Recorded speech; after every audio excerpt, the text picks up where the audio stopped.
कानी बहू। किशोरी लाल जी के बेटे राघव की शादी की बात जगह जगह चल रही थी, लेकिन किशोरी लाल जी को कोई लड़की पसंद ही नहीं आती थी।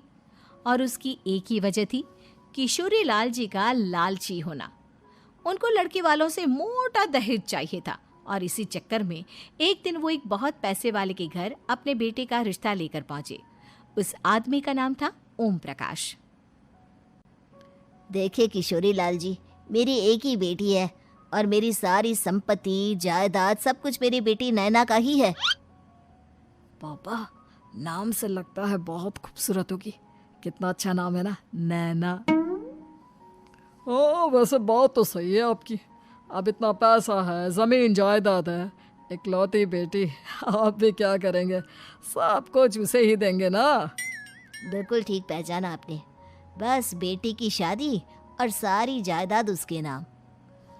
पापा, बिना देखे हाँ कर दीजिए ना। इतना अच्छा रिश्ता फिर कहाँ मिलेगा? माला माल हो जाएंगे हम। मैं अपनी बेटी को बुलाता हूँ। अरे नहीं नहीं नहीं नहीं, आपकी बेटी का नाम नैना है, सुनकर ही लगता है बहुत सुंदर होगी। रहने दीजिए अंकल, मैं तो आपकी बेटी के नाम से ही इतना खुश हो गया हूँ कि उसे बिना देखे शादी करने को तैयार हूँ। अब तो मैं उसका चेहरा सीधे शादी के बाद ही देखूंगा।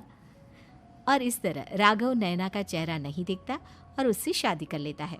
शादी के बाद अपनी सुहाग रात पर जब राघव नैना का घूंघट उठाकर देखता है तो नैना की आंखें बंद थी। कितने खूबसूरत हो तुम नैना, जरा अपनी आंखें खोलकर मेरी तरफ देखो तो सही। नहीं, मुझे शर्म आती है। अरे, मैंने तुम्हें शादी से पहले भी नहीं देखा, और अब अगर तुम आंखें खोलकर मुझे देखोगी भी नहीं तो मुझे अच्छा कैसे लगेगा? इससे पहले कि नैना अपनी आंखें खोलकर राघव की तरफ देखती, अचानक से लाइट चली गई और राघव नैना को पूरी तरह से देख भी नहीं पाया। अगली सुबह नैना राघव के लिए नाश्ता बनाकर लेकर आई। अरे ये क्या, आधा पराठा सेका हुआ है और आधा बिल्कुल कच्चा। ये तुमने क्या किया नैना?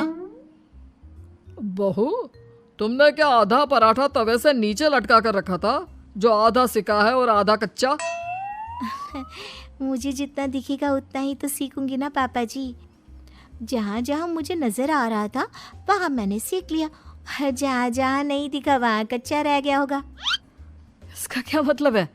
ये कैसा मजाक कर रही है तुम? अरे बहू, तुमने इतना लंबा घूंघट क्यों लगाया हुआ है?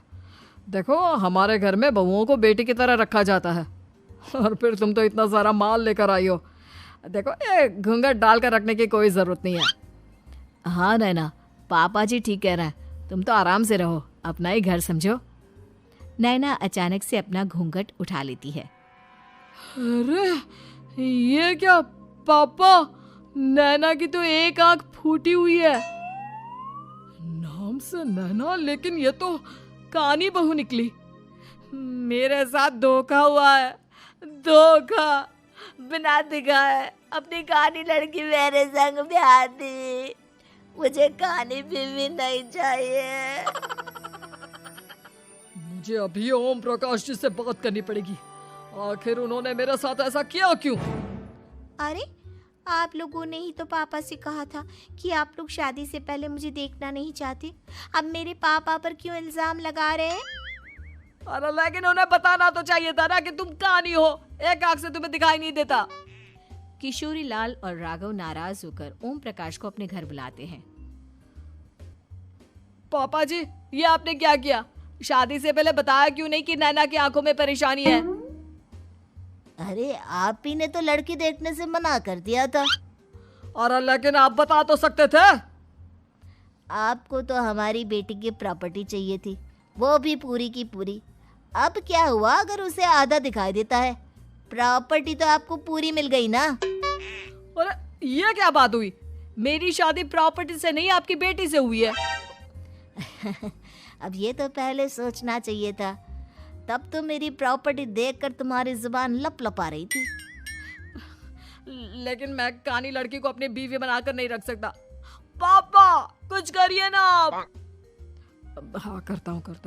देखिए ओम प्रकाश जी, आप हमारे साथ ऐसा नहीं कर सकते। और तुम देखो, अगर तुमने मेरी बेटी से शादी तोड़ी ना, तो जो भी प्रॉपर्टी मैंने तुम्हें दी है वो तो पूरी की पूरी वापस ले ही लूँगा, और आधी प्रॉपर्टी तुम्हारी भी लूँगा। अरे मेरी आधी प्रॉपर्टी भला क्यों लेंगे आप?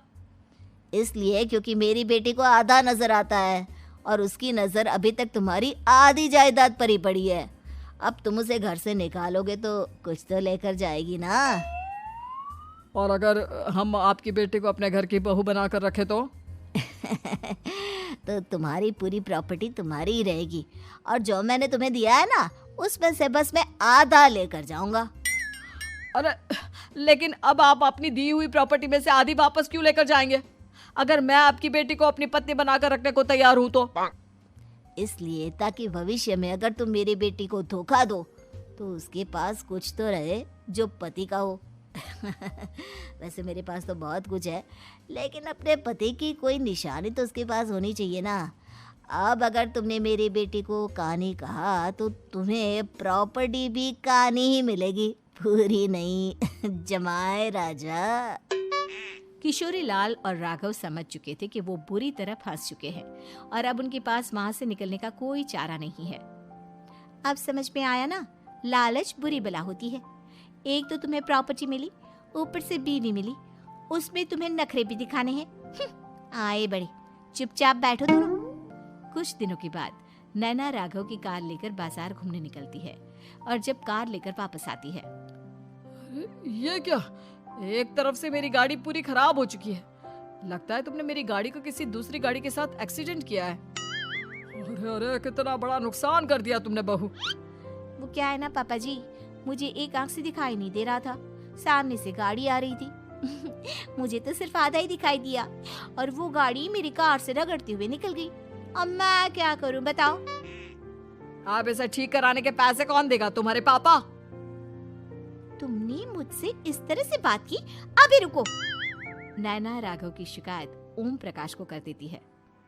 देखो राघव, अब जो मेरी आधी प्रॉपर्टी तुम्हारे पास थी ना, उसमें से आधी और मैं लेकर जाऊंगा, क्योंकि तुमने मेरी बेटी को डांटा। अरे नहीं नहीं पापा जी, गलती हो गई, माफ कर दो। गलती की तो कोई गुंजाइश ही नहीं। अगली बार मेरी बेटी को डांटा तो बची हुई आधी में से आधी और ले जाऊंगा। लालच के चक्कर में हम दोनों ने बहुत बड़ी गलती कर दी बेटा। एक तो तुम्हें कानी बहू मिली और ऊपर से जो माल मिला वो भी काना।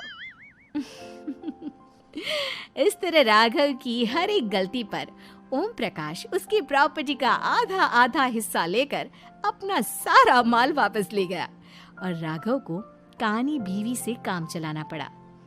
भाई लालच वाकई में बुरी बला है।